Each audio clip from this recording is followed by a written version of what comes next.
what to do. There's caffeine on the house, it's active, radioactive. Loving you felt like dying on the operating table, like climbing a ladder till I give up and fall. Like the anesthesia didn't work, and I feel the creation of every scar. Like a movie I'm chained to. Wait, really quick, guys, I have to tell you about my GoFundMe for my music career. I have a GoFundMe for my music career starting from $0, raising money for ads to grow my audience and to reach record labels. If things grow, then I will eventually be using that money to turn my YouTube demos into full professional real recordings. And help me to go as far as possible. I bet if you guys will do your best to help me and to invest, you guys could probably turn me into the biggest pop star in the world. It's just going to really depend on how much you guys are willing and able to help me. So please do what you can to help, and I love you. Mwah. Bye.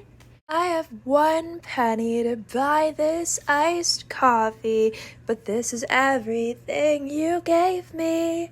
How did you know the gum on the ground was yours if you've never seen it before?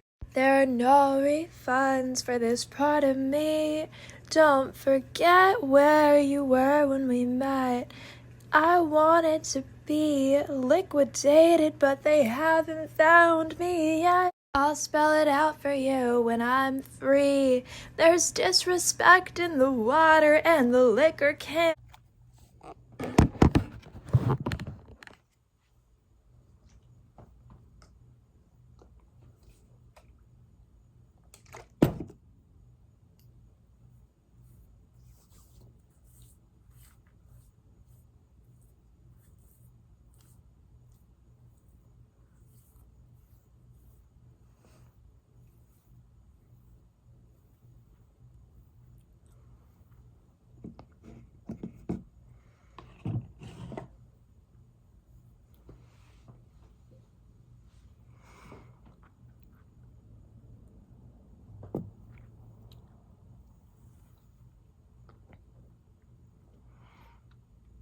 I ate a mango. It's delicious, but then all of the fiber things got stuck in my teeth, which is fine because I brushed my teeth, but it was still stuck in my teeth. I could not get it out. So I used a toothpick, and I still could not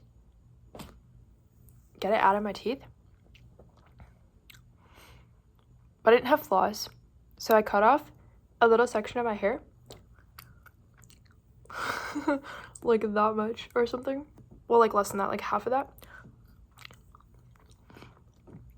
To floss my teeth with. Because, yeah, I didn't have like floss. A dentist would hate me, but I feel like my teeth are fine. Like I never had any cavities or anything, so I don't know. Yeah. So I tried flossing my teeth with a section of my hair after I cut it off with scissors, but it didn't work. The hair broke in half, so now there might be a tiny piece of hair stuck in my teeth. I can't really tell. I don't think so. It broke off like in between my front teeth, but I think it's fine. Oh, so then it's fine because guess what I did? Trying to like resolve the issue, I was like, oh, well, I could use like makeup remover, like a makeup remover wipe to like floss in between my teeth to remove the pieces of mango, but that didn't work because then that like broke off, so like actually like ripped in half.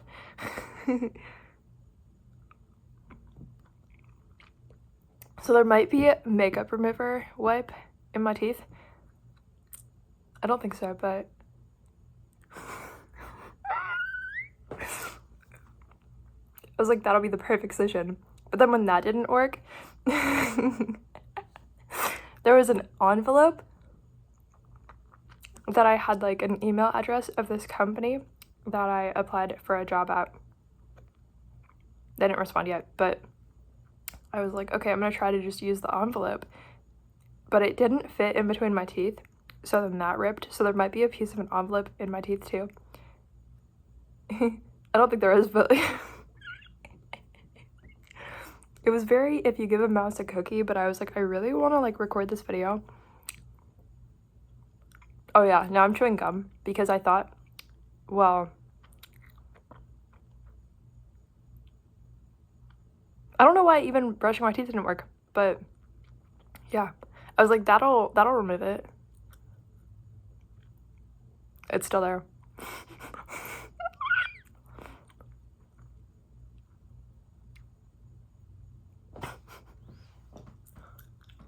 It's fine.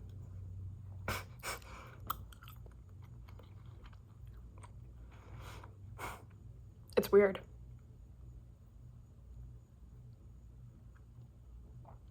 Anyway, I'm about to do a ritual.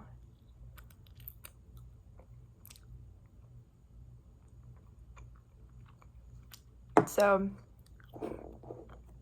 I'm gonna start with this. I'm not gonna do like makeup on my face, but I have this eyeshadow palette I was going to use.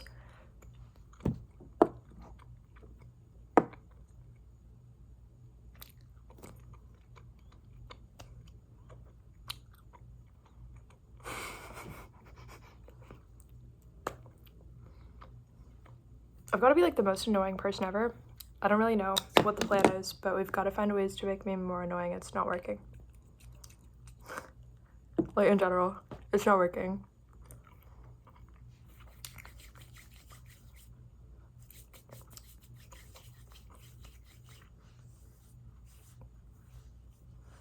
I was thinking of some weird mermaid thing about this, but then I forgot. There's totally some weird mermaid thing. Actually, a lot of mermaid things. I don't know. I forgot though.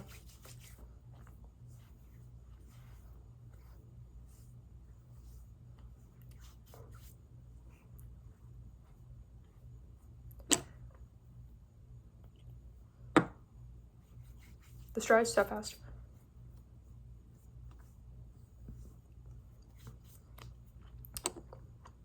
What about the cap? Oh. Okay. Now, wait, I want to show you the colors for eyeshadow. Because I was going to do makeup as like the first part of it to get ready. I just thought of all the other things I did to get ready. It's very if you give a mouse a cookie. I don't know if I said that, but it's very like, well, on to the next thing. I don't know. I don't know about that. On to the next thing. Here's like the outside. They're very determined. Okay. I'm kidding. They're just like posing. Okay. I was thinking I'm gonna use that color.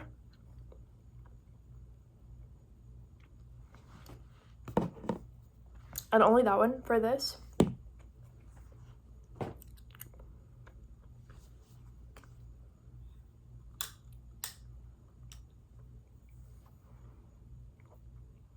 And then that was the only makeup I was gonna do. I feel like I wear makeup like 8 times a year.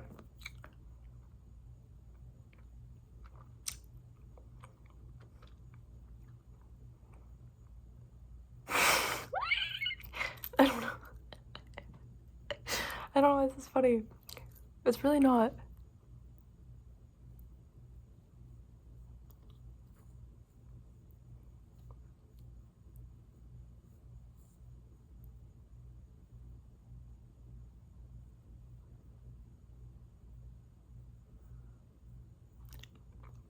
Oops. Oh yeah, a lot of people would use like a brush for this probably. I know I haven't done that in years. I like how it's kind of sunsetty. Like I only put on one color, but it looks like multiple. Like, it looks like I sat there and contoured my eye with like 5 different colors or something.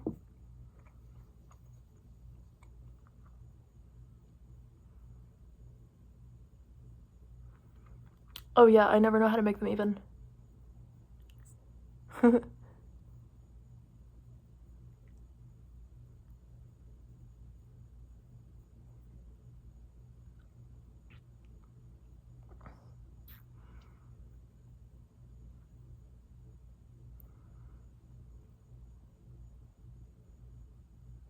Not bad.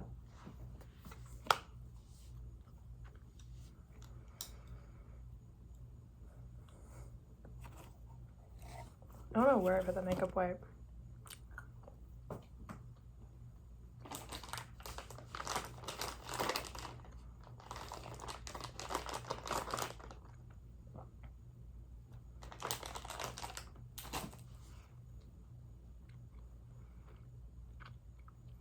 I know this would be crazy if I, like, this would be a crazy look if I had, like, contact lenses in, and if I put on face makeup and mascara and some kind of lip gloss, and then, like, contour or something. If I really did, like, all of the crazy things people do. I feel like I used to do that a lot, but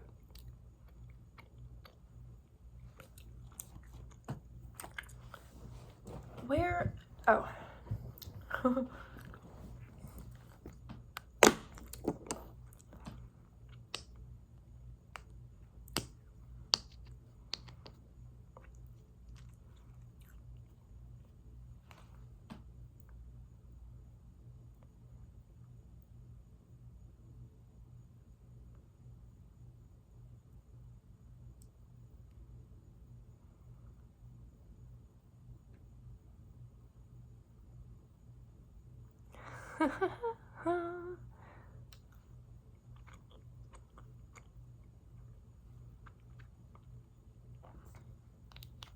Yeah, if I had like a 10-step makeup routine at the moment, it would be crazy. Like, then the eyeshadow would look way better because it made the rest of me look kind of pink, but it was fine.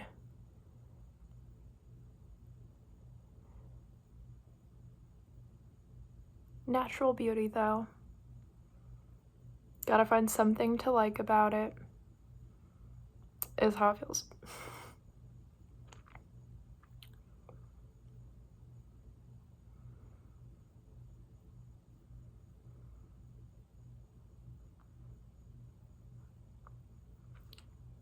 Now I'm gonna get into the questions for the ritual and turn the air conditioning on because it's hot in here.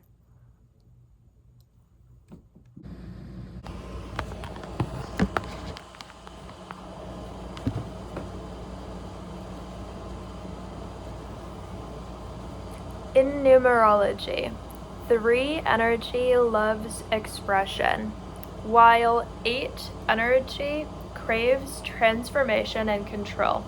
How does this dynamic most affect your twin flame connection?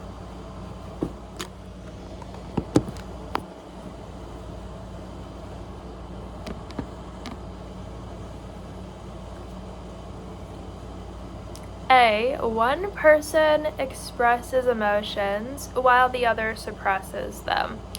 B. The chemistry becomes overwhelming very quickly.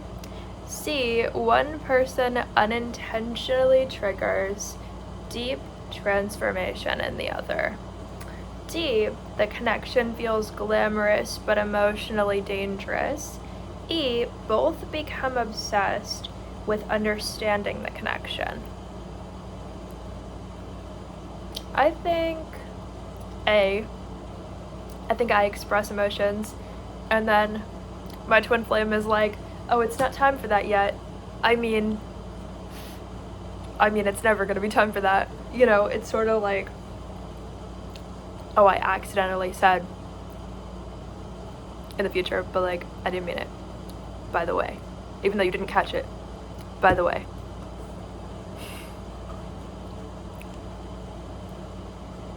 I know. .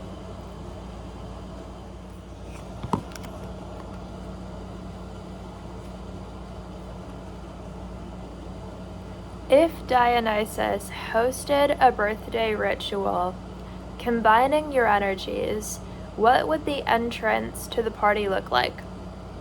A. A gold theater covered in ivy vines. B. A moonlit masquerade with black roses. C. A staircase descending underground with glowing wine goblets. D. A chaotic carnival with hidden spiritual symbols. Or E. A velvet curtain hiding a prophetic stage play.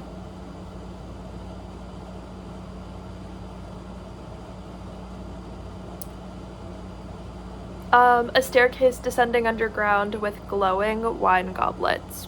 That sounds so pretty.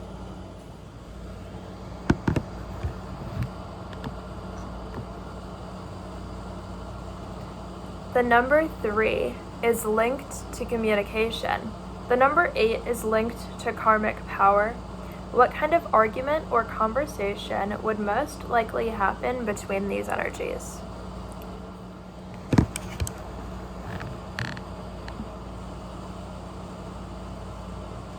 A. A dramatic confession at 2 a.m. B. A spiritual conversation disguised as flirting. C. One person trying to joke while the other becomes emotionally intense. D. A fight that accidentally reveals hidden feelings. E. A conversation that permanently changes the relationship.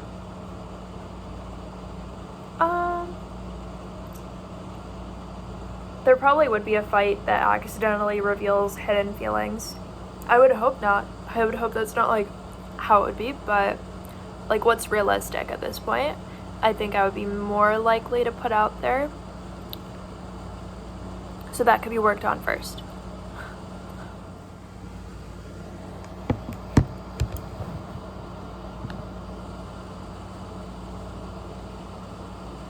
Hecate traveled with ghostly black dogs guarding thresholds between worlds.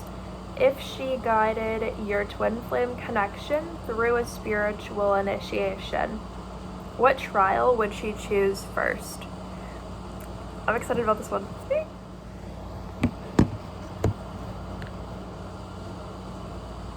Okay. Which one would Hecate force us to work first to be more initiated? A. Forced honesty. B. Separation to trigger awakening. C. Public vulnerability. D. Releasing old relationships. E. Facing fears of emotional intensity. I feel like we've probably been honest, but I think we just are behind on like activations of like the chakras.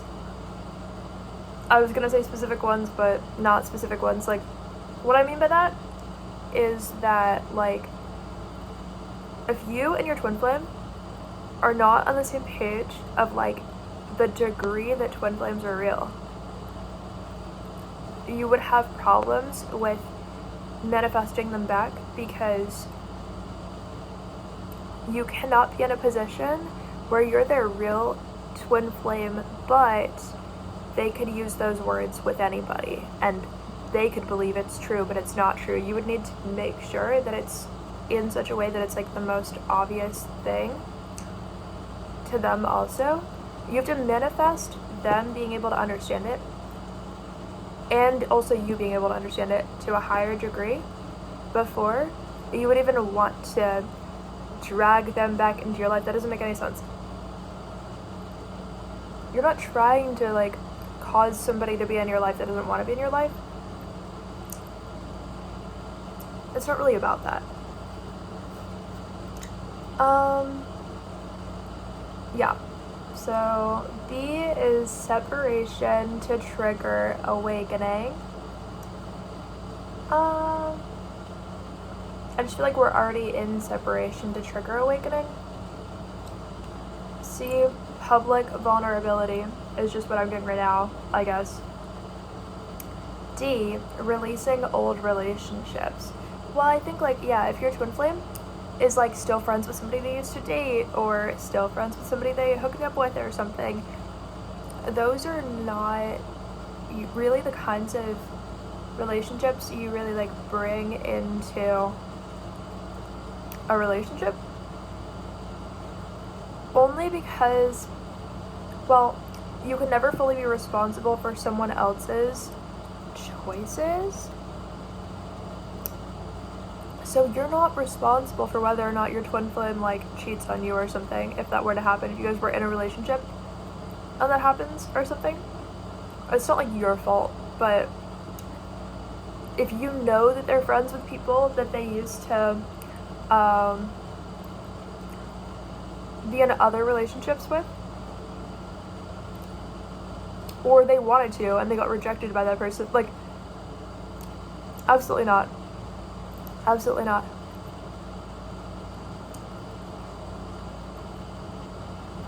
Like, I think it complicates things, because then they could be like, oh, like, that's toxic if you want to, like, have me, like, not talk to certain people, but, like, you know, it's not gonna ever not be in your mind. If you're gonna call them, you're gonna call them. You're gonna call them. But the last time, last time you were just making out with them, but you're gonna call them. But what happened the last time you saw them? Oh, well, you're just gonna call them, because you guys have so many good memories in common, I bet you do. I bet you do. I bet you do. I bet you do have a lot more memories in common than you're telling me about. You kind of have a self-responsibility to not let the things that you do know about happen. You have a responsibility to yourself to not let the things you do know about happen. Oh, you can't block them. You need closure. Guess who you're not in a relationship with? Me. Oh, they need closure?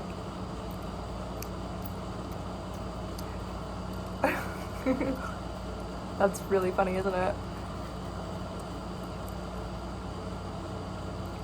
Oh, that's who you went to for advice about me.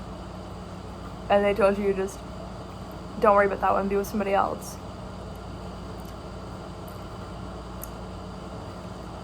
And now she needs closure? Is the elephant not in the room? Is the elephant not in the room?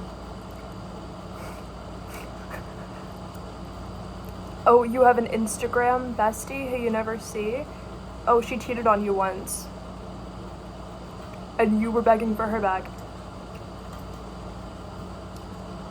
Is the elephant not in the room?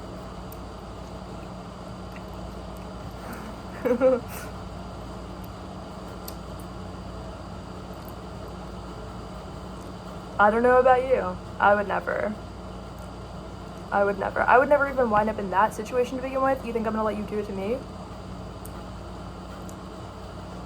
No. Okay. Or E, facing fears of emotional intimacy. I think Hekate would just say, like, you have to face your fears of emotional intimacy before you can even tell them that they have to not be best friends with their ex, who them and their best friend also dated at the same time, or something. Like, what? What do you think you're bringing with you? Because, listen to me, there's always going to be something that I don't know about, no matter what. So first of all, I'm not going to let the things I do know about be there, and me also be there. That's crazy. That's crazy. That's crazy.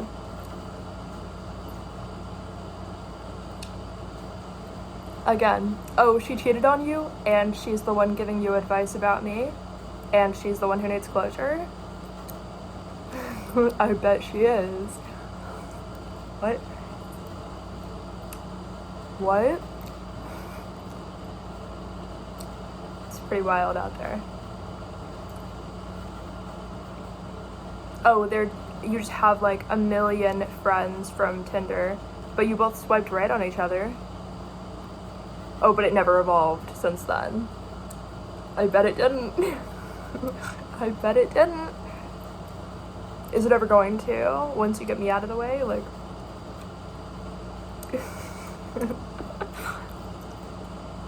like, those are like real questions, though. Like, don't let people do stuff to you. If you know about it and it's still happening, why do you know about it and why is it happening? They want you to know it's happening to you just to see if you react. That's on a different level. They told you about it just to see if you're gonna react? For what? To see how long it's gonna be till you say something? So they can tell you you're crazy if you say something? What? You cannot just let anything happen to you. Like, no, but like how did you even find out that that happened? Oh, they told you because they wanted it to be your business, but now that it's your business, they can't handle that you found out. First of all, they were so messy that you found out. That's already, like, disrespectful. But now that it's your business, they can't handle it. They sat there and said, how can I make it your business? It became your business, now they're the one who's crying? Honestly, you know, people really do not want to get involved with things. They want to choose peace. But are you dating a machete or a person? Or they like intentionally made you feel that way?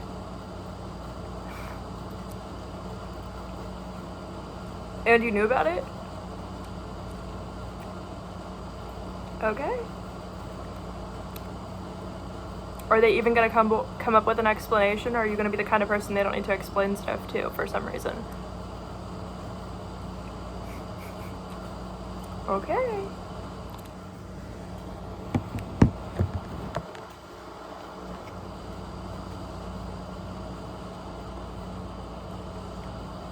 Dionysus was associated with liberation, ecstasy, and emotional unraveling. Which Dionysian symptom is strongest in your connection? A. Thinking about each other at random intense moments. B.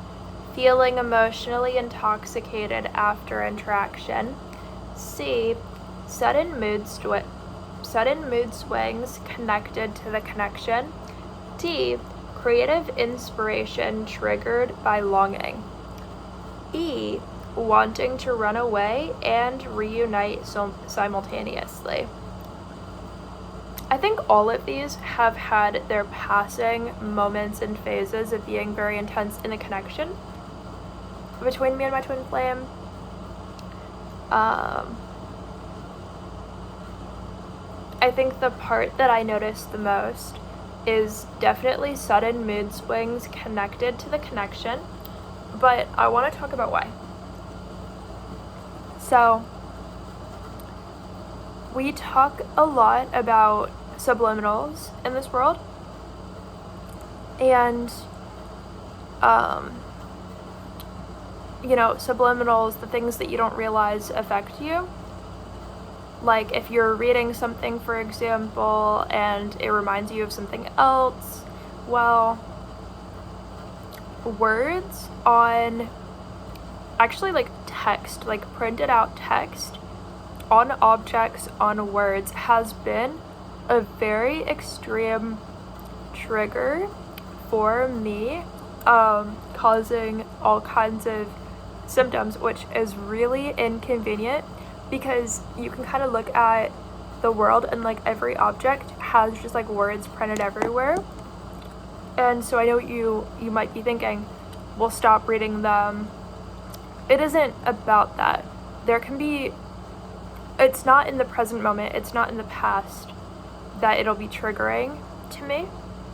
I most get triggered in this way by words that I have not read yet that I'm about to, that I don't know that I'm about to.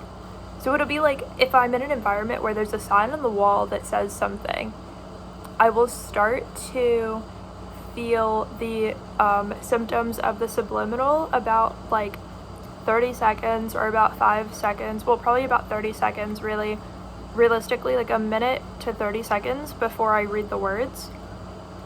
And it's not like in the way you would think. It can say, it's very literal to what the words say. So, for example, say this was a sign on the wall, okay? And I don't realize that it's there, and, but then I start to already be affected by the subliminal, like a minute to 30 seconds before I even find out it's there, and then go up to read it, like say I have to for some reason, like read the sign, okay? It says the word mood swings, so guess what would happen before I get to that word? Not even looking at it, not even knowing about the sign, I could start to have mood swings in that moment so extremely but not say anything, be like, okay, like I don't know why I just thought that or felt that way, that was extreme out of nowhere. Actually, then read the sign and I'm like, so before I even saw that it said mood swings, or say it was just like a giant thing, wait, I'm gonna rewrite this so you can get what I'm saying, but I think I answered it. I'm gonna explain how though, wait. Okay. I get most triggered by things that I haven't perceived yet, but it'll be a very like literal version of it. So, wait. Wait, I'm gonna show you something, okay.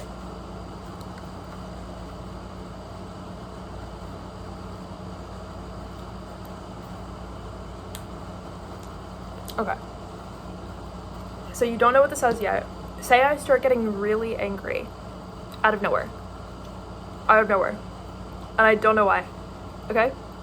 And then I turn around and I see this sign and I'm like, it just says anger. Like, it's not funny, but that would be like the most NPC thing ever. Like, what do you mean that would be a subliminal? That would make me angry before I see it.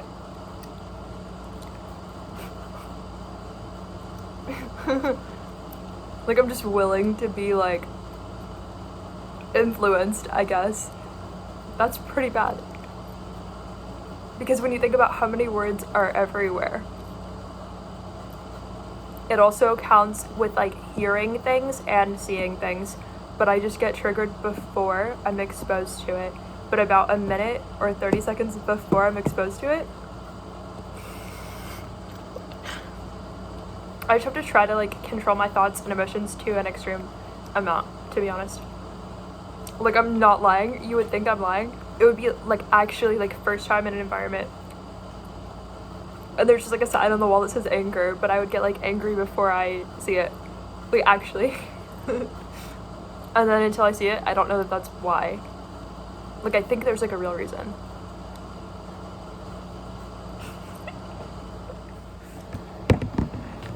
Next question. Your connection combines 3 energy, which is performance, and 8 energy, which is power. What kind of mythical couple would Hecate describe you as?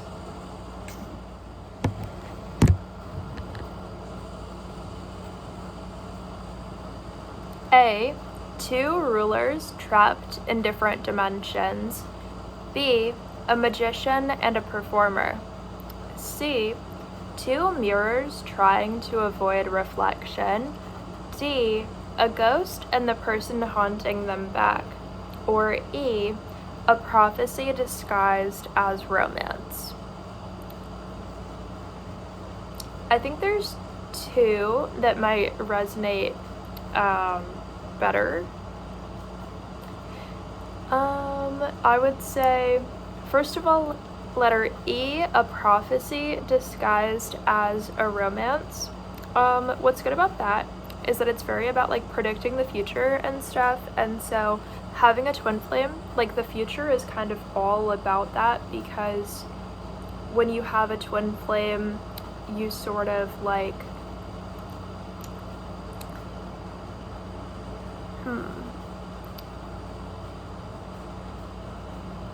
like it's very like destiny. It's very fated. And I would say two mirrors trying to avoid reflection also. Because like I feel like that is like an intense way to feel, just having a twin flame. Like when I first saw my twin flame, instant psychosis was how I felt. Like actually, like immediately, like I think as soon as I like saw him, just like I definitely had like instant psychosis, like very early into figuring out who he was. I think it took me a few days to like really feel like I understood who he was, which doesn't make sense because nobody else in Chili's, where we met, working there, nobody else made me feel like I thought of them so much that I was like, wait, I have to like think about who I feel like this is, because like who's that? Like it made me like think about it a lot. But I think like just I already had so much psychosis about like so many things, like so many like things that I later found out about were like my first impression. I did think he was a celebrity. I thought he was famous. I thought rich, famous, successful, but I was like, okay, he has a lot of trauma. Like I immediately sensed all of that, but I was also like, I also thought he was like married or like engaged, but I thought he was a lot older than me. He's just 1 year older than me. So I actually had all of those as like a first impression. Oh, and I thought we had met before. Like in this life, but we had not. So those were all my first impression before I even knew his name. Before I knew his name at all. Like I kind of had like extreme like psychosis about it before I even knew. So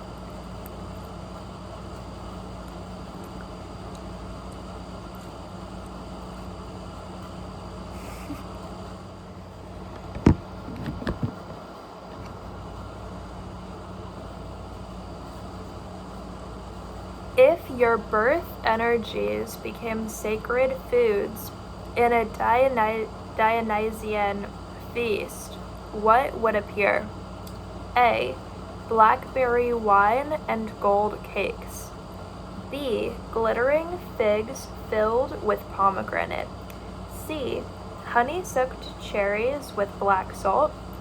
D. Candied grapes served beside burning candles. E. Moon water cocktails with edible flowers. I think moon water cocktails with edible flowers.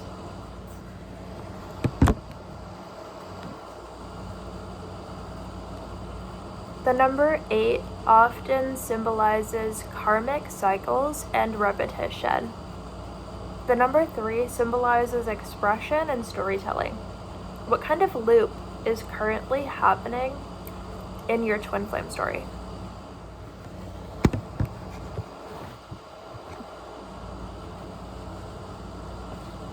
A.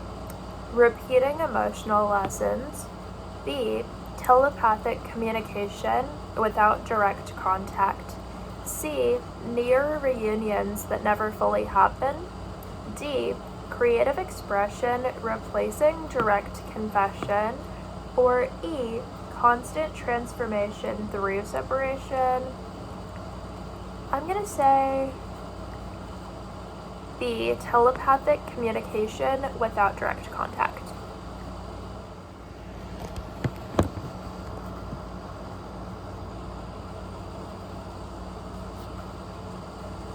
If Dionysus forced both of you onto a stage and removed every emotional mask, what truth would be exposed first?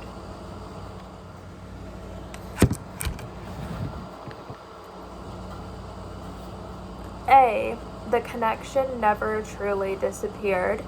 B, both people mirrored each other's fears. C, attraction became spiritual attachment. D, avoidance was secretly emotional overwhelm. Or E, the relationship changed both lives permanently. Well, I think E is the coolest one. The relationship changed both lives permanently, because I feel like it would make it feel like it was all worth it. Like all of the bad parts were worth it if it had some kind of purpose and like changing us in some way we would not have been able to accomplish otherwise. So that's what I'm gonna go with.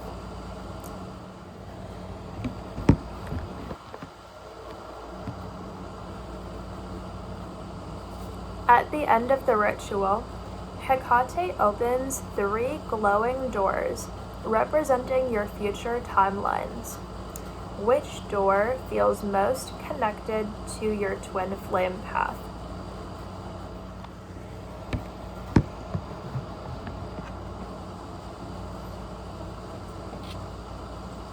A, reunion after major transformation. B, a long spiritual separation that still changes both lives. C, creative partnership and emotional healing. D, chaotic passion followed by awakening. Or E, a connection that never fully ends even across lifetimes. Probably reunion after major transformation is the most likely future from the list. Well, of course, E would just be a true statement, like a connection that never fully ends, even across lifetimes. Okay, now we have more open-ended questions, like not really like multiple choice. Are you healing each other or just reopening ancient wounds?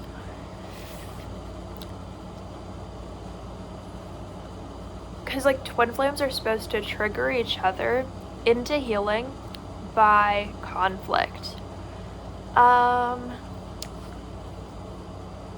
we healing each other or just reopening ancient wounds? I think the answer is both, because sometimes like negative things happen in past lives that cause trauma, that causes multiple lifetimes of trying to fix it. But I think over time we're healing each other by self-expression.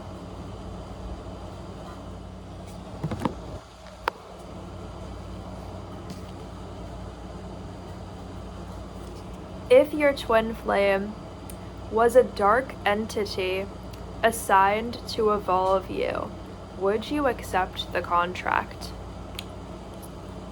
I think I would accept the contract because I would just be too curious. I would want to know what kind of evolution we could possibly be doing. Why is there already a contract? All I have to do is sign it and I'm gonna be able to evolve in some way, like a Pokemon. I don't think I'd be able to say no to it. I think I would be too curious, like, what is this really about? It's time to find out.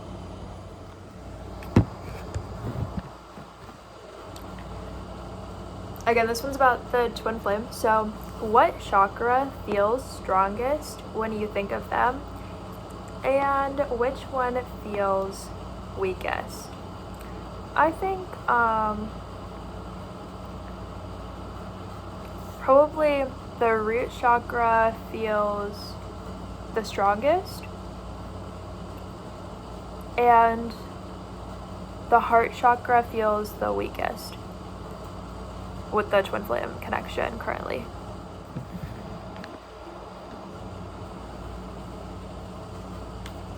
If your connection was written in a spell book, what would it be labeled? Protection or curse? I think it would be labeled curse because it would kind of play into how difficult it actually is for you to, well, particularly us, but like in general, it's really hard for you to actually choose your twin flame because the universe tries to distract you in different ways and like test you and be like, are you really ready for it? It's really the only kind of relationship where the universe is like, are you really ready for this? Can I distract you right now? Can I scare you away? Can I make something really bad happen that makes you not want it? Like, test you to be like, I'm gonna scare you away and make sure there's no way it works if you're not actually sure.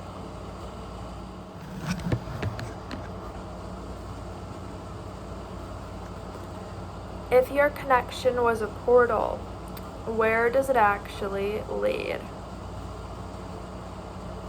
A portal to the Pokemon dimension, where Pokemon are actually real and they're running around, evolving and stuff, evolving themselves, running around. I don't know.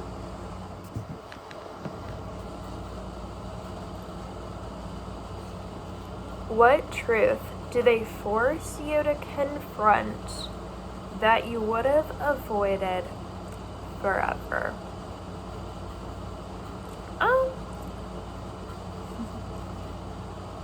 I think self-acceptance in some like way deeper ways.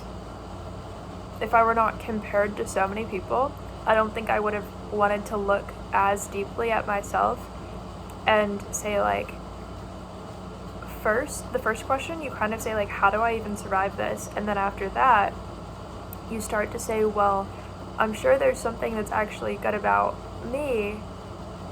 It's not just about the other person, but it's like, sometimes like when it's actually your twin flame, you're like, well, now I just want to be curious about what's actually good about me, because it kind of puts you in the perspective where you're like, well, even my twin flame doesn't want me. Like, even if I did everything right and I was like, I wanted the person that I'm actually meant to be with, like, your twin flame can still be like, yeah, but I'm not ready for something like that, like, and then, but I'm ready for all these other people. And then you're like, well, there's got to be something that's actually special about myself.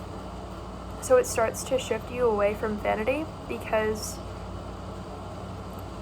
just because you wore like a perfect outfit and just because you had the perfect makeup and the right haircut and the right hair color and whatever, just because you felt like you did all of those things right, you're like using the right filter, you know, like that's not going to be what actually makes somebody care about you.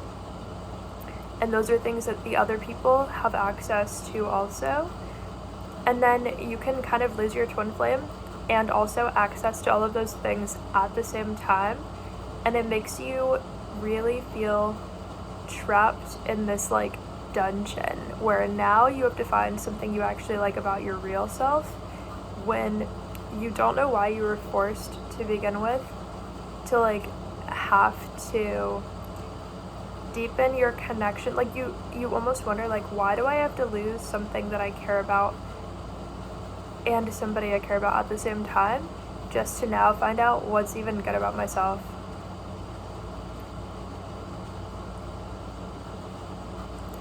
Yeah. And you start to find what's different about you and all of the people you thought you were. Because sometimes when your twin flame leaves you for somebody, you can't really, it's like, it's always the person you could not the person you didn't know you could not separate from yourself. Like when you were trying to figure out, or even like their past relationships or anything like that. It's always people you didn't know you couldn't separate from yourself.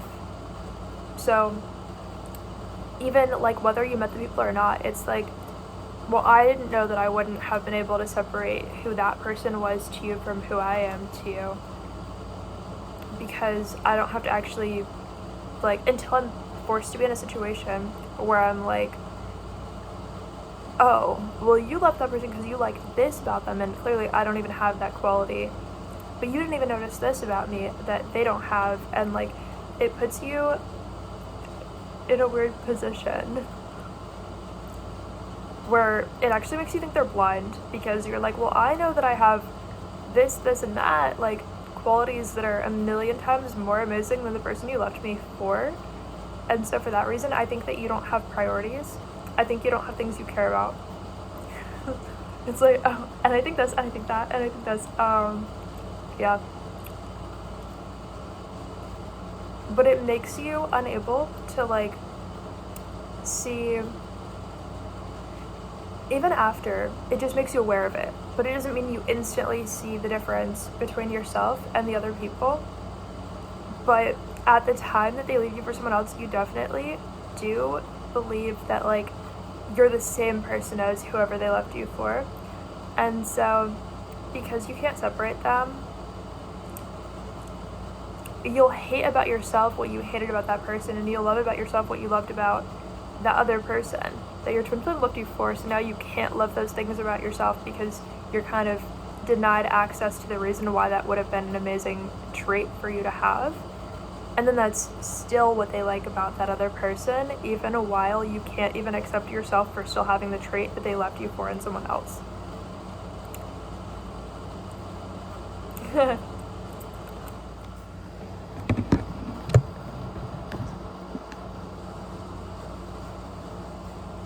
Are you protecting your energy or offering it freely? It's a fun question, but in relation to the twin flame, I do want to answer it. It's like, it can look like one thing, but be something totally different. So, I'm definitely a protector of my energy so much. I protect my energy so much that, like, I'm not, you know, dating random people. I'm not, like, if I were, I don't know, it's not hate to anybody. It's like, I protect my energy so much that the first thing I became psychic about, like, in my whole lifetime was like compatibility with people. Like, I cared about that so much. So,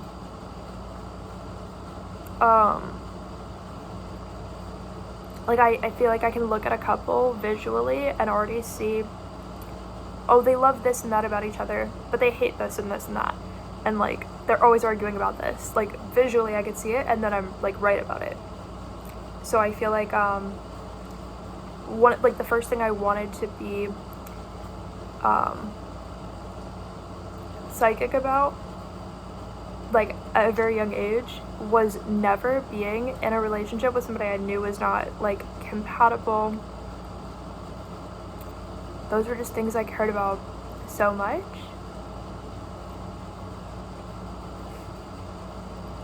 I cared a lot about, like, avoiding people who I would not feel like I had, like, chemistry with,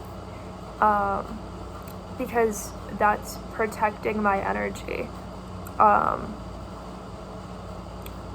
Like, I wanted to, like, it's not even just, like, oh, red flags, like, oh, if you have this and that, like, the first thing I wanted to be psychic about was how to protect my energy as much as possible. Like, when have I ever been, like, casually dating anybody? Because I'm protecting my energy.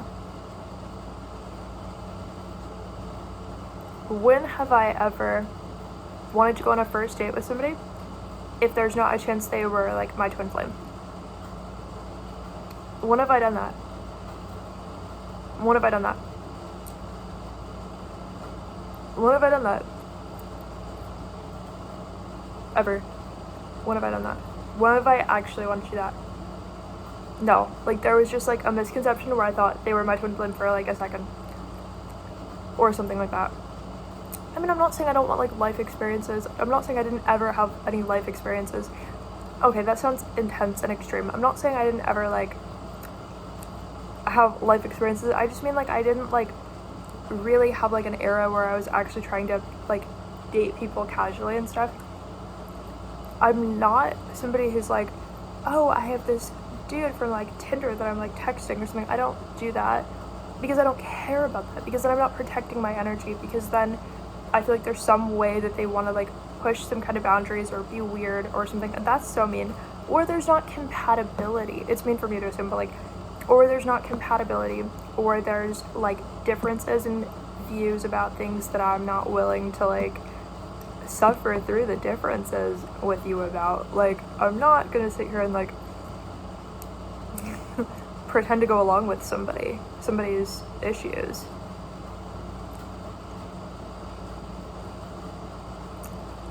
I'm not gonna sit here and go through issues with somebody that I'm like, when there's sacrifices I'm barely willing to even make for my twin flame. Anybody who's not that, in like a romantic way, I'm not like excited to like go through like the negative side of that with anybody. Then I'm like, if I don't even have like, I don't want to waste my energy. My energy is so for myself. Like, actually, like, I'm not, I don't know. I feel like I protect my energy.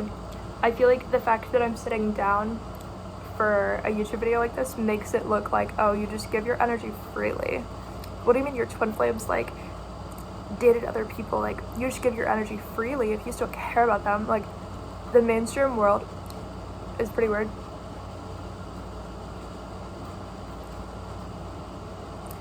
So, I don't know. I'm not like perfect, but yeah.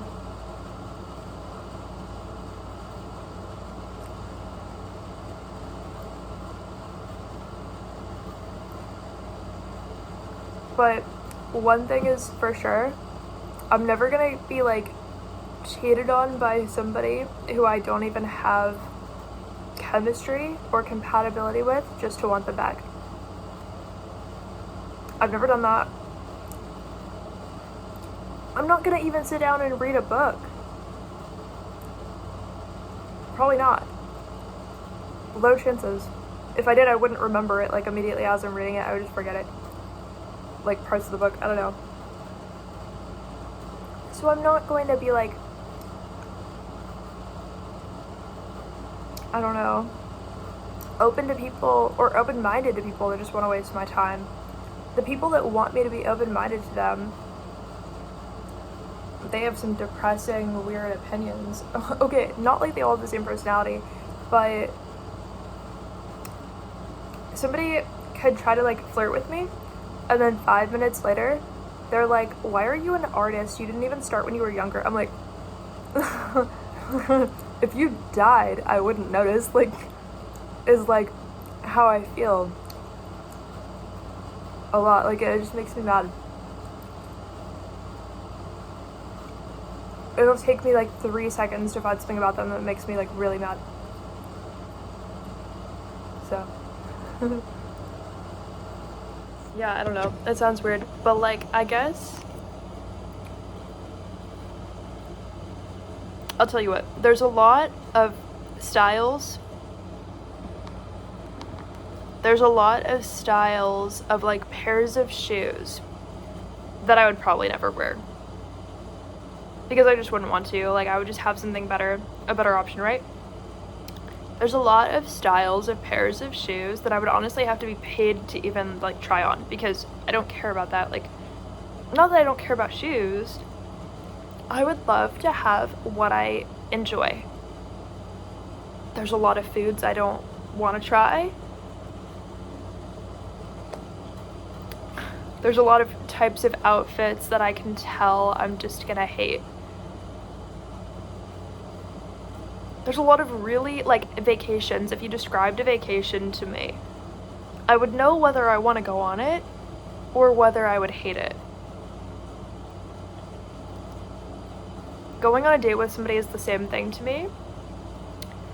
I don't have to go, like, have experiences to know that, okay, a cabin in the middle of the woods versus sleeping under a tree in the middle of a rainstorm while a bear is trying to eat me are not the same thing.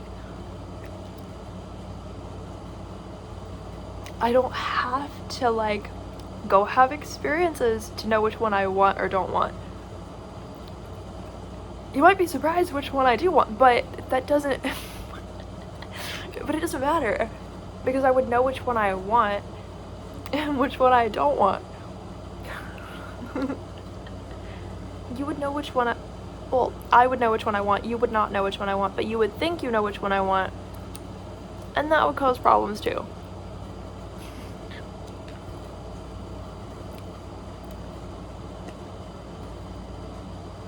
If there's somebody I would be interested in less than a pair of shoes that I know I would hate, and less than a vacation where I'm just being eaten alive by some creature that is trying to kill me or something, right?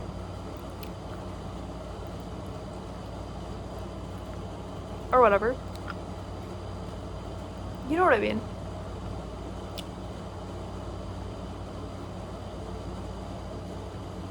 If I would rather eat a live spider than go on a date with somebody, then I wasn't gonna go on a date with them, because that would be worse than eating a live spider.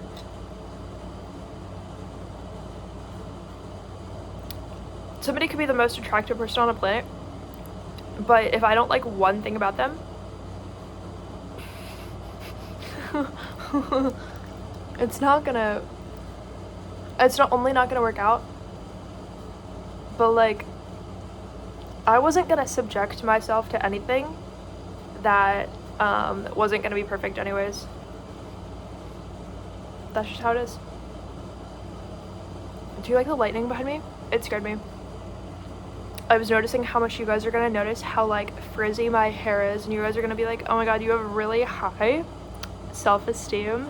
It's higher than I want it to be, because what are you saying? But, like,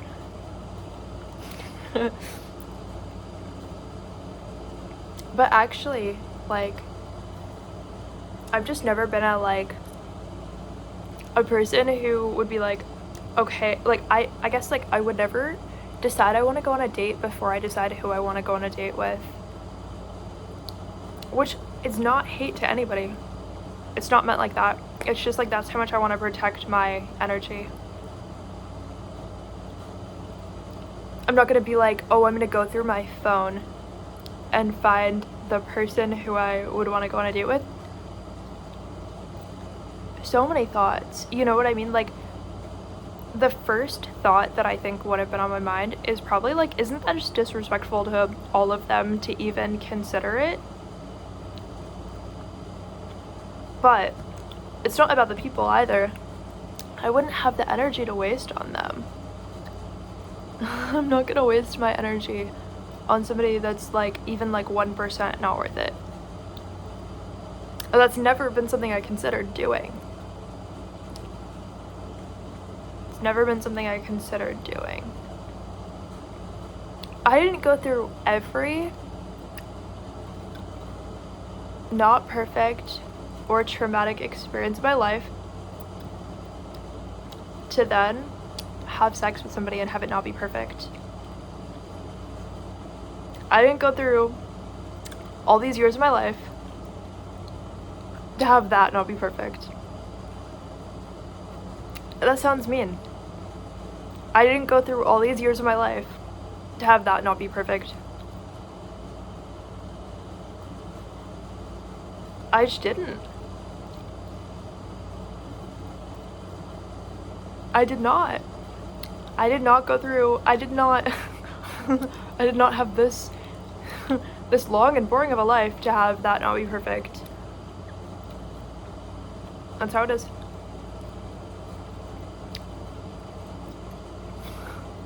That's seriously how it is, though. Like, people know if they want to read a book or watch a movie. And then they know which movie.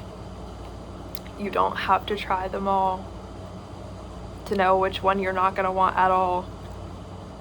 And for me, that's usually a lot of them, because even if they look appealing, their personalities are not going to be there.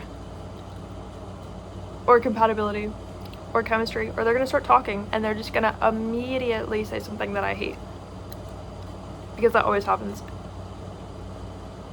Or they're going to be talking to other people in ways that I don't like.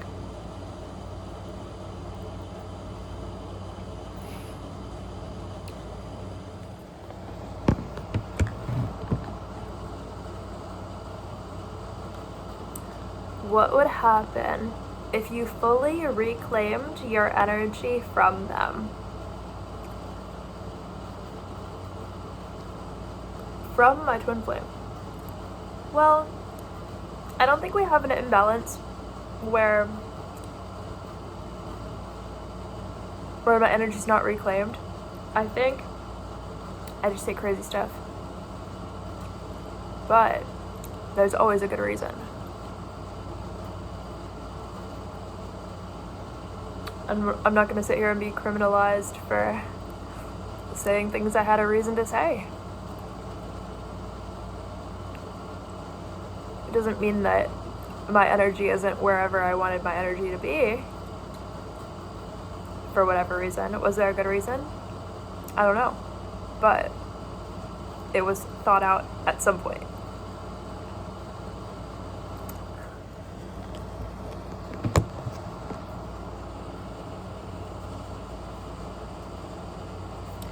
If your connection thrives in intensity, what happens in stillness? Well, I think what happens is that, I'm sure it's true for my twin flame too, I have a very vivid imagination.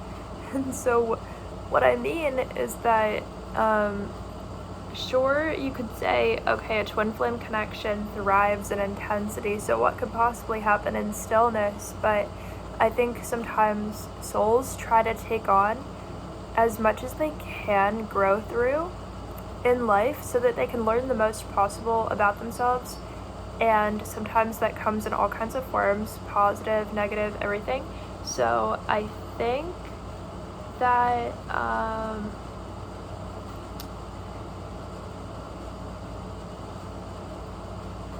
sometimes you can picture yourself with somebody, with your twin flame, and you can picture it going this way and that way, and I could picture like the best possible way that could go. Well, sometimes the ways that I could vividly picture are prevented. And it's not that it was negative, it's like it could be a really like amazing like concept that I sit here and think about, and I decide like, oh, it would be so special if like this thing happened and then that happened and then that happened. Well, then the exact way I pictured it going so vividly is now prevented, because it's almost like living a parallel lifetime. Exactly the way you remembered it already happened, even though you didn't physically get to live it. But like, yeah, it's almost like you're prevented sometimes from the first version you would have imagined happening. And it's almost like, well, somebody else out there might live that exact experience with their twin flame, but you were the one who thought of it, and they never could have imagined how positive and how amazing that experience was. But then yours is just different. And yours is the one that's harder to accept, and the one that feels like, oh, there's like emotional weight, and like now I have to think about this happening and that happening, and oh no, are we gonna be fine with all these different scenarios, right? It's like, wouldn't it have been so streamlined if my twin flame and I met at like exactly the right time and exactly the right age, and we just decided like, okay, now we're gonna do this, and then we're gonna do that, and we're gonna do that, and then it's like, okay, we're already in a union without a separation or something like that, or a very short separation. Well, I could sit here and picture that happening very vividly. It's not difficult. What would I learn from something I can already vividly imagine and picture? What does it force me to actually learn about myself if I can vividly imagine something that would not be emotionally triggering to a very high degree, right? It doesn't force you to learn a lot if you already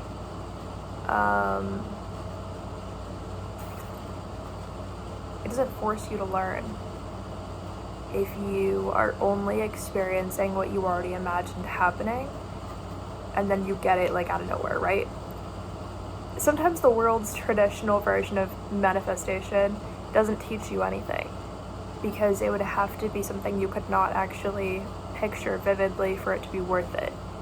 For the soul to even come down here into like a body and have an experience, well, that's already going to be traumatizing at some point to some degree because it's not going to be the best of what your soul's ever experienced anywhere else, because Earth can be kind of like difficult. And so like, yeah, essentially like the way you could vividly picture it had to be prevented so something else could happen. So you're making yourself smarter every time you can vividly picture something specific happening, but if you expect it to be in the way that you could vividly imagine already, you wanted the version where neither of you ever learned anything, which sounds so nice and so fun and so easy when you're on Earth, but after you leave Earth, it's going to be really difficult because you're not going to have rewards from your lifetime. Essentially, you like earn, I don't know exactly, you earn like different prizes. You like, there's like objects that you're like given essentially, and it represents like, you learned about this, you learned about that, like, it's like, they're like, here's like your gifts, right? Like all of the things, and you also get like psychic gifts, you get like superpowers basically, but you get like physical objects too that are now yours that you didn't have before you did your lifetime. So whatever you learned about is what you're given gifts that are related to. And so yeah, so for that reason, with the twin flame connection, it's one of the best times to not waste your opportunity to make sure that you earn whatever it was that you actually wanted to get out of your lifetime on Earth. It doesn't mean you're dying, it means not physically, you know, it's like ego death, whatever, but like you could call it that, but it's really about like yeah, like the twin flame can help you to make sure, it's like if you came here with a list, like a grocery list, you're like, by the time I get out of here, I want to earn all of these different like prizes that I'm going to receive after I die someday. So they also, it's like if your twin flame is the only other person who could see your list and they're like, okay, I have to make sure that I can help you if you're unable to get to certain things on your list. I have to be able to help you to make sure that you can essentially like reach the next level if it's been hard to get to the next level. So yeah.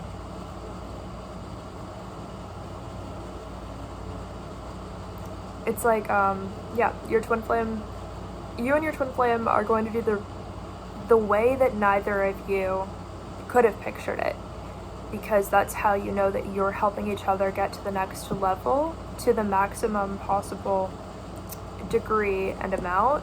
And sometimes that does feel traumatizing, but you had more to learn going that way than the way you could already picture. It was going to be so easy, you were going to vividly picture it happening to you, and then that one was going to be given to somebody else who just didn't have as hard of a journey. They're just going to do the version that you could picture so perfectly. And then yours is going to be difficult and feel impossible, because theirs felt difficult and felt impossible all the way over there. And so you guys are going to have your difficult version too.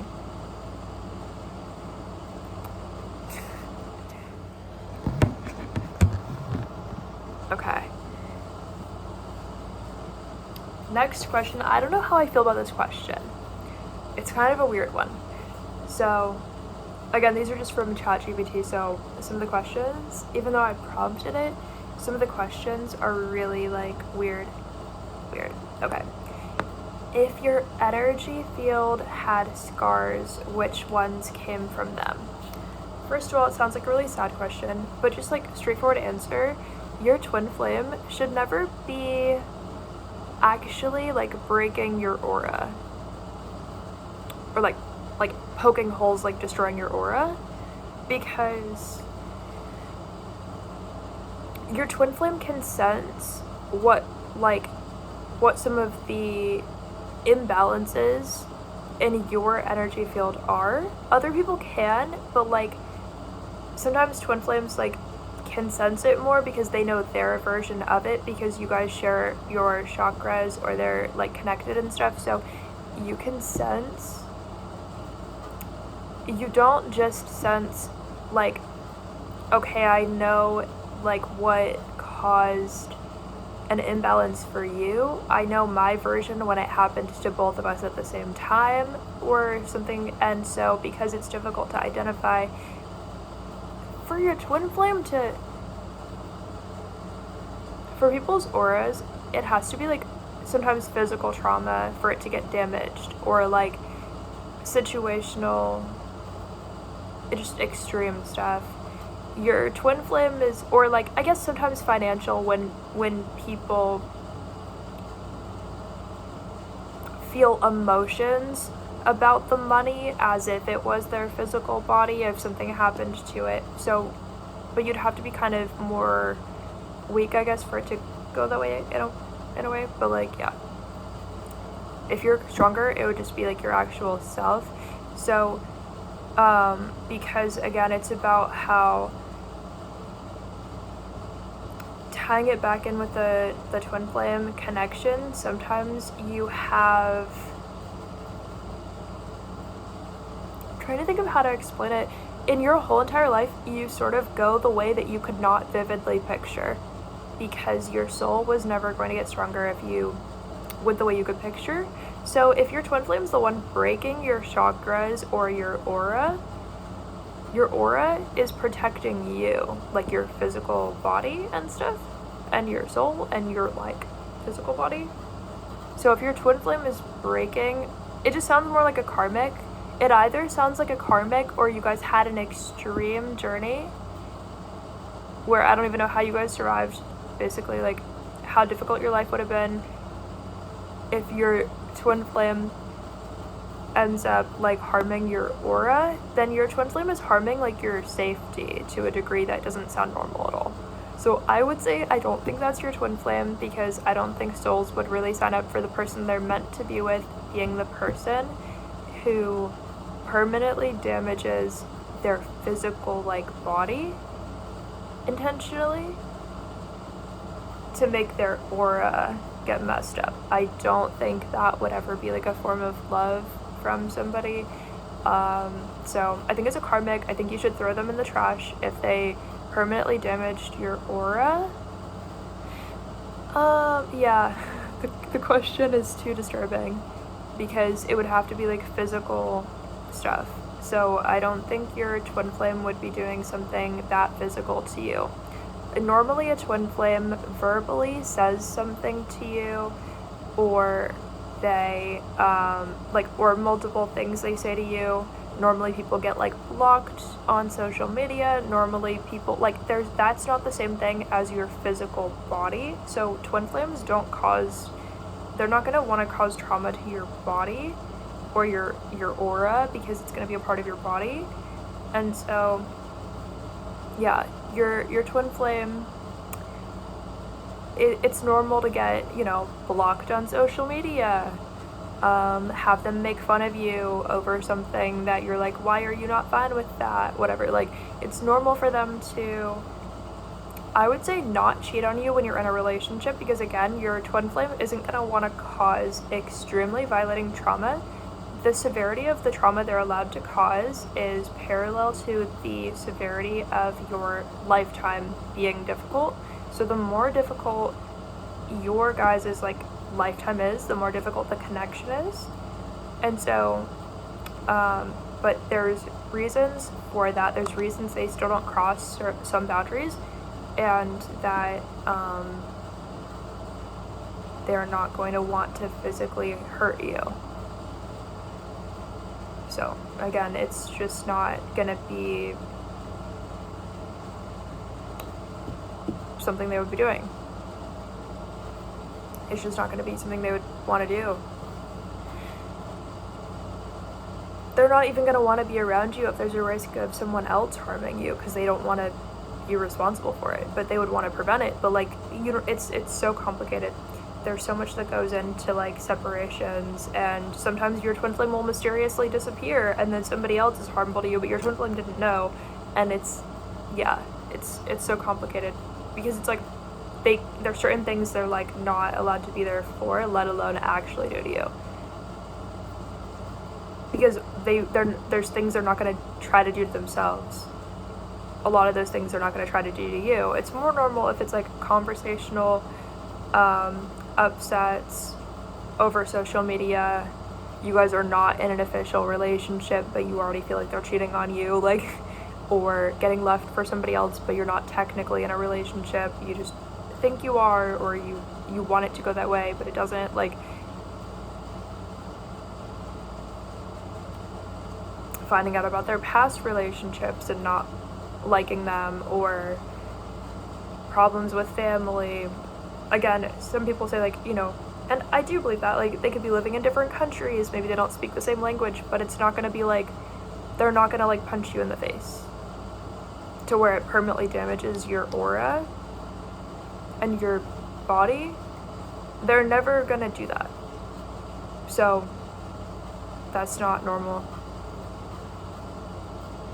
I keep going because, like, I want people to understand and grasp, but, like, the severity of difference between those.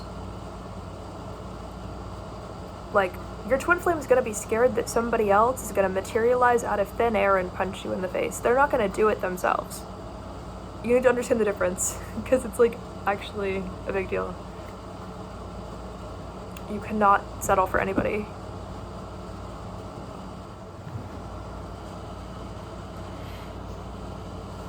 What part of your identity have you sacrificed at the altar of this connection?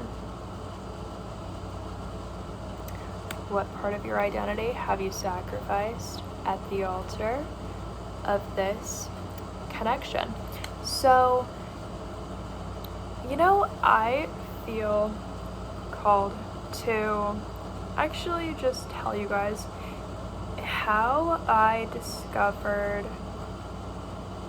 that my twin flame was my twin flame. How did I start to actually think that, actually believe that? Okay, well, I had false twin flames a little bit in the past, so how did I start to know for sure and believe, like, who my twin flame was? So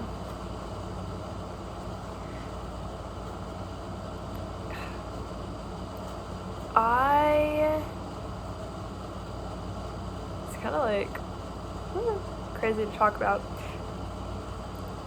Well, I was in England, I think the first time that I definitely had confirmation of it. So, of the twin flame connection not only being a real thing, but actually who my twin flame was.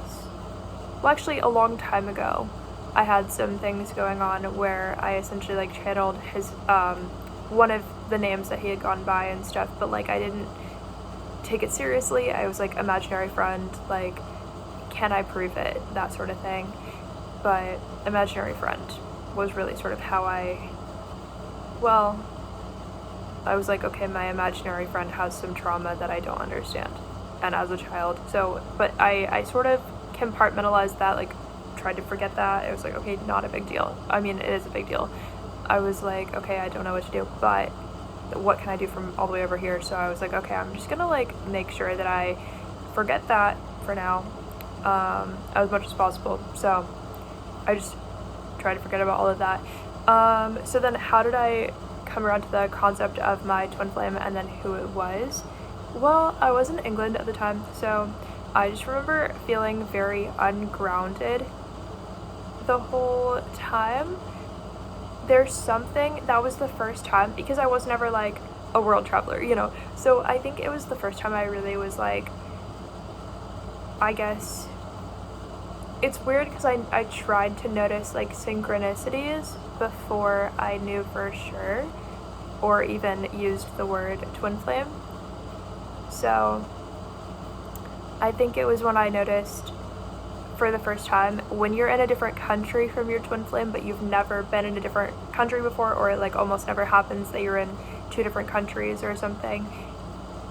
I think the first time that happens, it can be kind of like ungrounding. Like I think depending on your life situation, like your root chakra can kind of be like your concept of like basic security can be all over the place. Actually, it's very unsettling. It's almost, and then you actually can have the reverse effect when your twin flame is in a closer proximity to you than normal. Like say you guys were in the same city and you didn't notice. That happened once. My twin flame and I were in the same city, sort of randomly ran into each other for a second, and it was one of the most magical, eerie days and moments, but we'll get there. That's a story for another time. I have to be able to believe myself about my own sightings of my twin flame before we even get to the point of where I'm like, so this happened. It's like, do you even believe yourself that happened? Like, exactly. Do you believe yourself or do you not?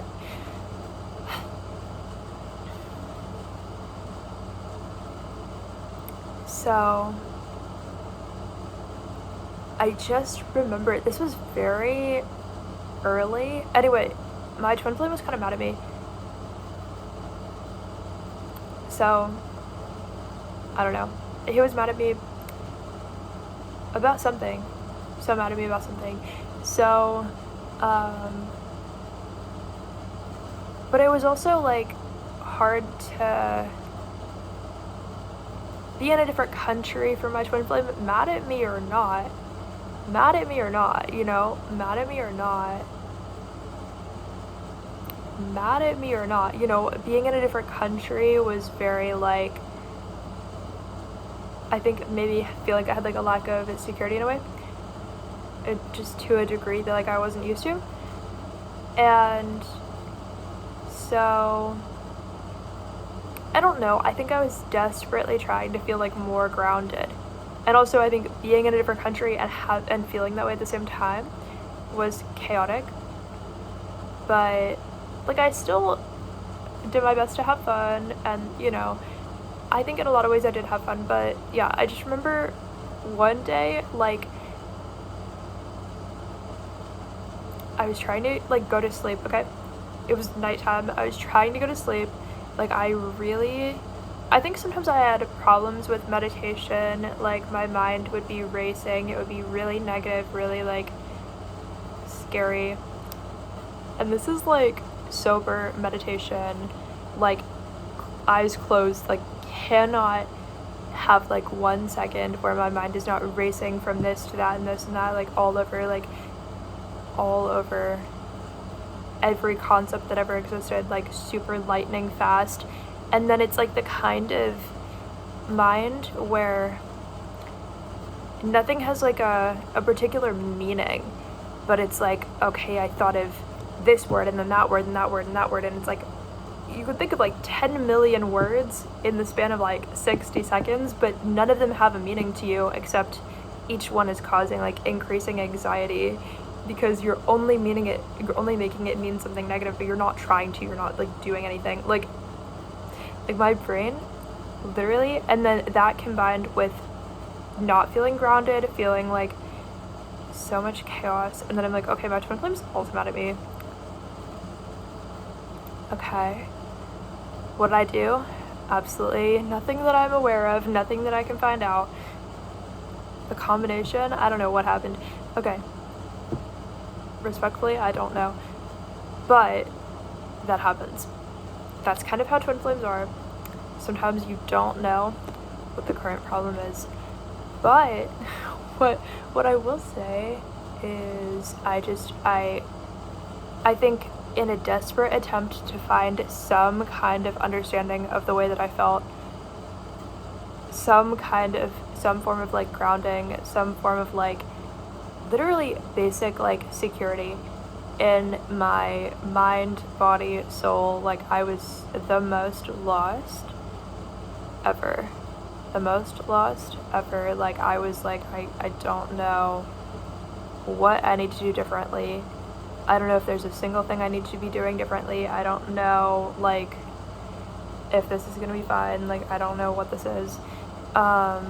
Just I close my eyes, I picture my twin flame and a false twin flame, and and at this point in time, when I tell you I don't even believe in meditation, I don't really believe that there's people in meditation that are willing to like talk to you. I don't really believe that that's possible, because I believe something way less spiritual, to where the mind is just the psychology and the mind, and like it doesn't like mean something magical, like it isn't like spiritual, right?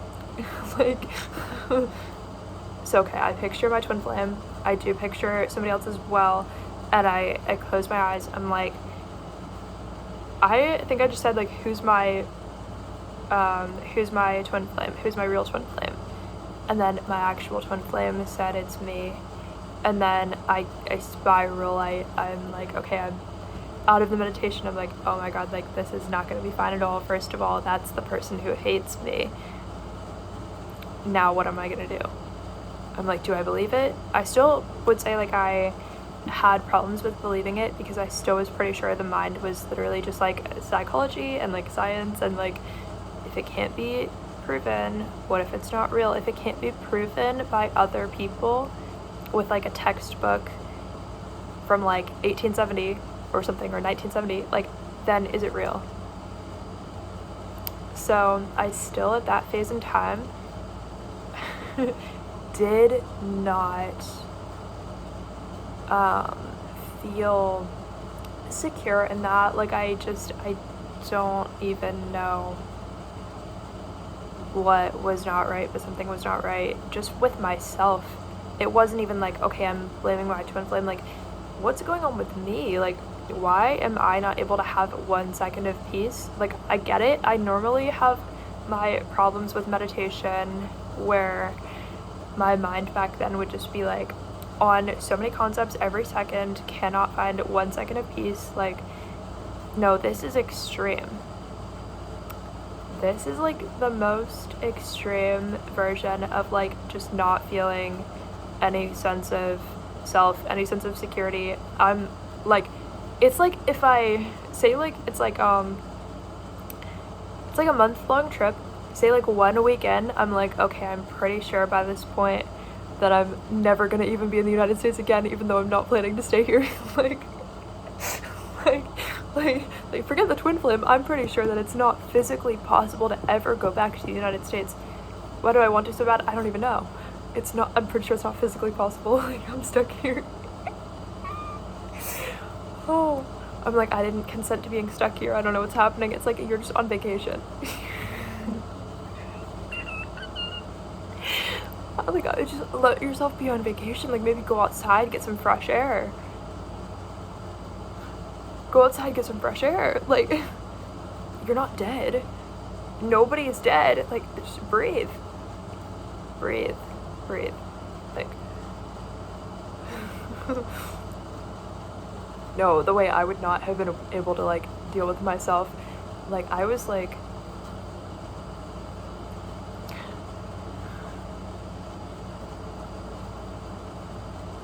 and it's like it was like a weird ungrounded like situation. I had a lot to work through that I didn't know about. Okay, then I got the confirmation. Well, that doesn't change the fact that, first of all, I can't admit it to my twin flame, because then I'm admitting that I believe in something outside of like basic psychology. And like, why would I believe in something that's not physically proven? This was years ago, but like I was like, why would I believe in something that there's not proof of? That means that magic is gonna be real. What am I gonna do?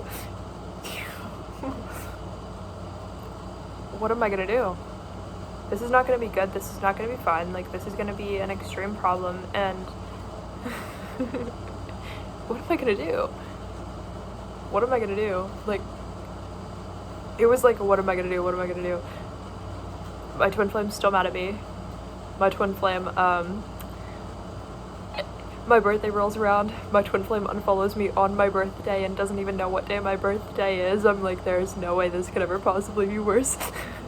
Not only do I think I'm somehow gonna die on this trip and never go back to the United States, like, not only did I find out you're definitely my twin flame yesterday, like, what am I gonna do? What am I gonna do?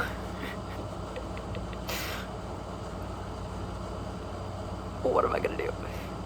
I'm sitting on the couch next to a very small dog, and I'm like, I'm no better than the dog.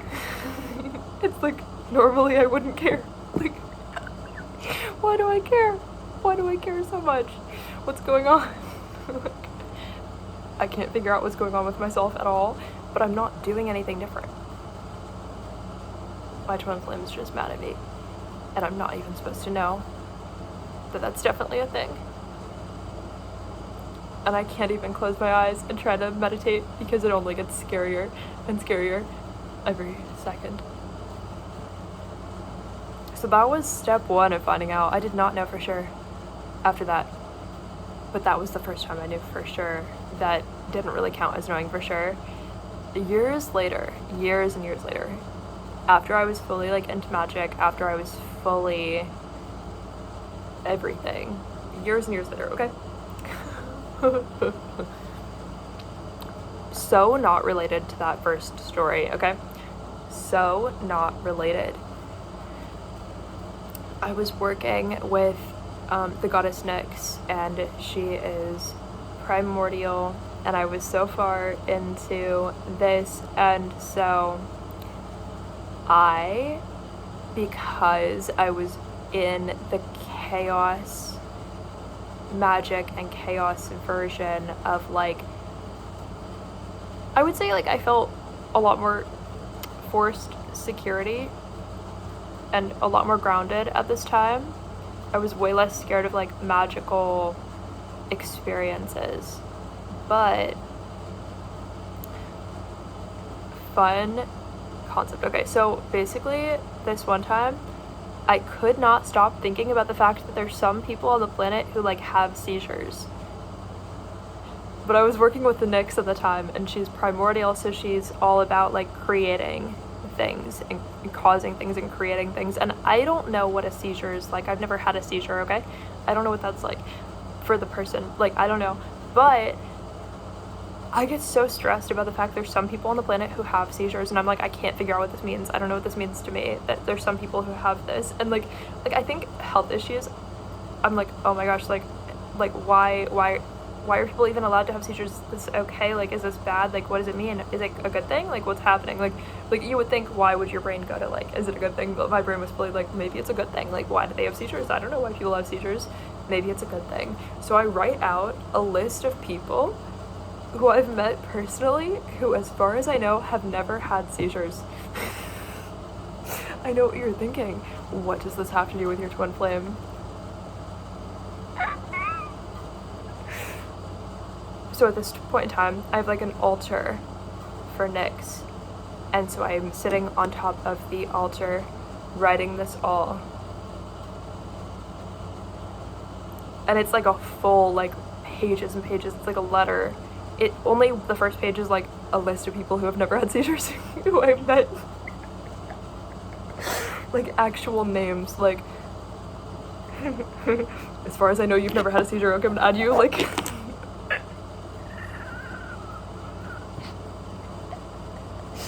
Clearly a different place in life than the other story.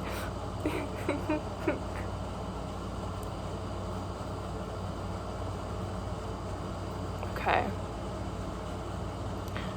So I'm adding people to the list who have never had seizures.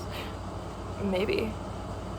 And then I start to be like, oh, I'm writing this long list, other pages. Okay, now it's not just people now. It's like, okay, explain, like, well, what is a seizure? Like,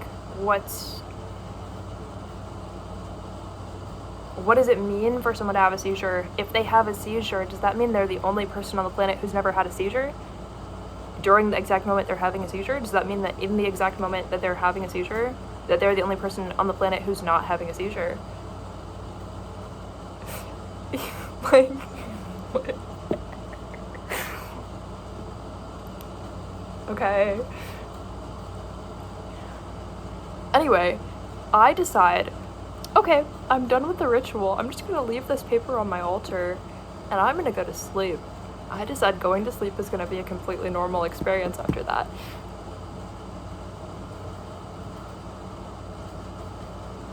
A few hours into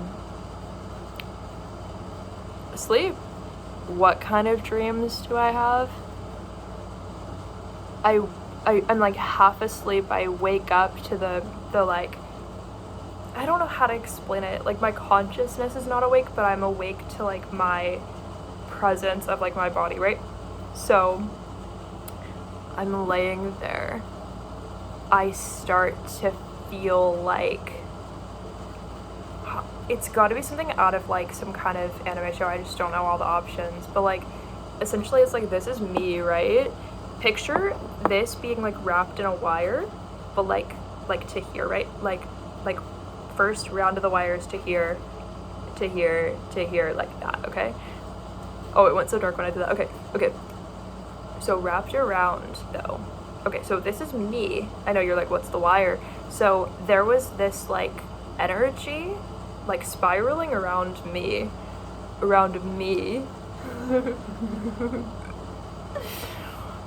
There were so many physical sensations. It felt like there were like ropes made out of like energy that I was like wrapped up in, that were like moving around, like like up and down.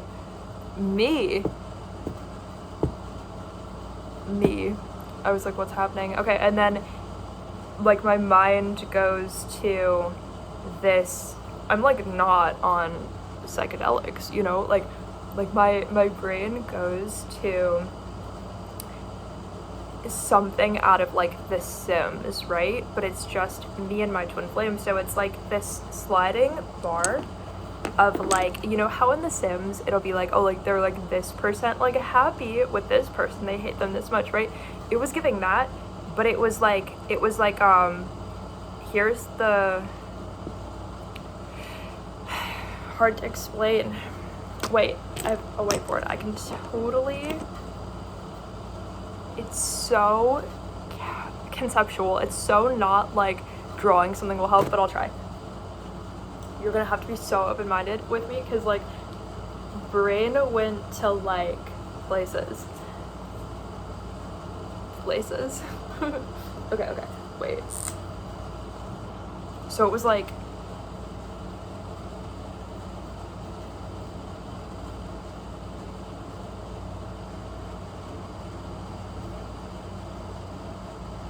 this is crazy. Wait, I've gotta draw this the right way though. I'm like, maybe I'm not an artist, maybe I'm so bad at drawing.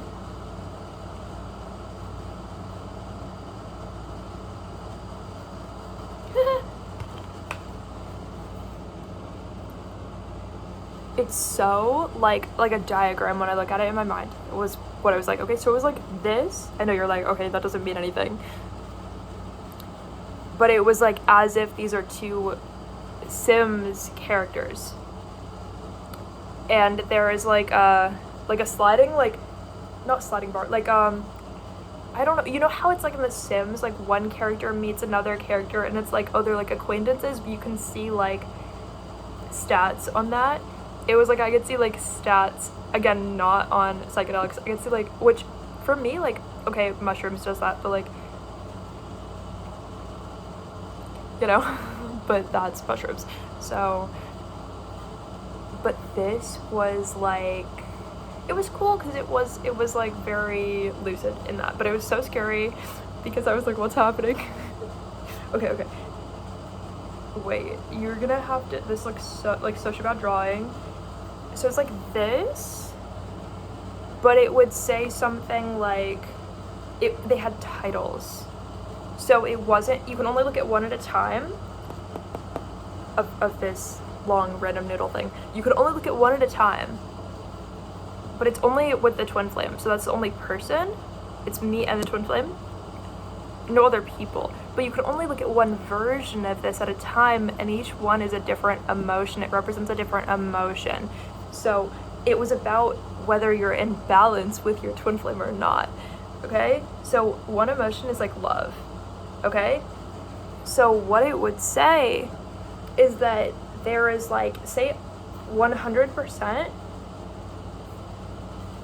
This is gonna get so weird. Okay, 100% is like the maximum amount that combined they can feel the emotion for each other. This gets like so weird and sad at the same time, okay? Because I'm like, I don't want to see it as being like so weird, okay? Okay, so it was giving like that though. It was like out of 100%. So it's like if this person, if I feel it like a little bit, that means if I feel it 1%, the remaining amount is not 100% to use up, it's 99%. I'm like, this is literally what schizophrenia is, though, to believe that it has to be out of 100% to begin with, but like it's so not open-minded, but like you think you're like really like doing something, you know? Okay, but like then it goes to like 99%. So if you give your twin flame 1%, then now they can feel love. Then it goes to 98%. And then you just, the sad part is when it doesn't have to be love, it could be any emotion. But when it would be like so, like for one of us it would be like so far out of like balance to where it would be like, why do you feel like 80% of this emotion? Like, and then it'll be like, if it's a positive one or a negative one, you're like, either way I feel confused and bad and like I don't know what to do, you know? Either way, or if it's me who feels it and not you, then I'm like, well, does that mean do I not care enough? Like, what's going on? You know, like, it would be so backwards. It would be so backwards. And it was very, like, Nyx was like, you've got some serious work to do if you don't believe in this. And I was like, Wah!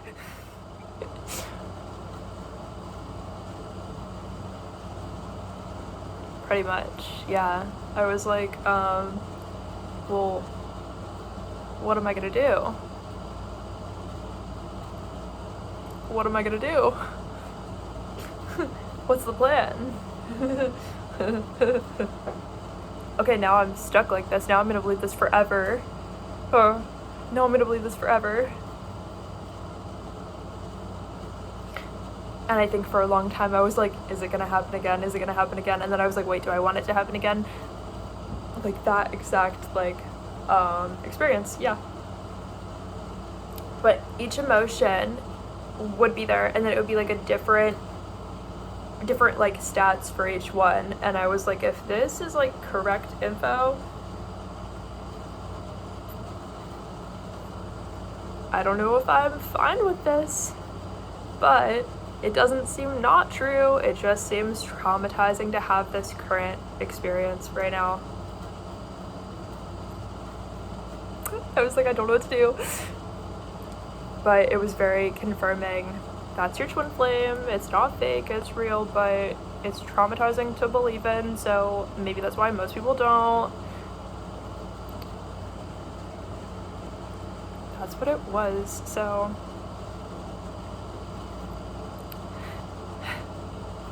I don't know if you guys had like a more fun version, like a not traumatizing version of being able to find out who your twin flame is, because my version was traumatizing, but I feel like it was, the second time around it was so magical that it almost made up for the first time just being only traumatizing. Well, I feel like the first few times that I was exposed to the concept, I was like, okay, this is like the most traumatizing thing possible. What am I gonna do? And now I understand why people would run from having a twin flame if they had the experience that I had with Nyx, where she was like, so you're gonna have to believe in this now. We're just gonna remove the part where the part where whatever you think is going on is going on.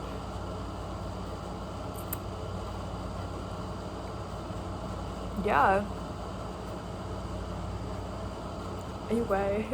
Anyway, that's all for this video. I love you guys. Mwah. They can't tell me what to do. There's caffeine on the house, seductive, radioactive.